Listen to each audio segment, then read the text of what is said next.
Okay, so my darlings, for your student assignment, you're going to do 3 pages. However, it's only a total of 10 problems, so relax, don't freak out.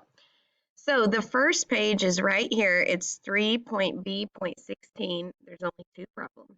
Okay, you're going to do that one.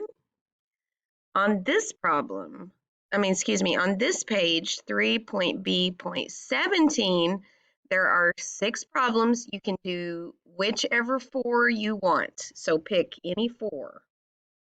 Okay? And then on the last page, you're going to do all 3 word problems. So use your strategies. If you need to use the box where you put the 4 things, what do I know? What do I need to know? How can I find the answer and how can I check? Okay, if you get stuck, that's what that strategy is for. If you know what you're doing and you know how to solve it, great. But be sure and show your multiples so that you know you're getting the correct common denominator and show your work. Okay? You can do it. I know you can. I have so much faith in you. Okay.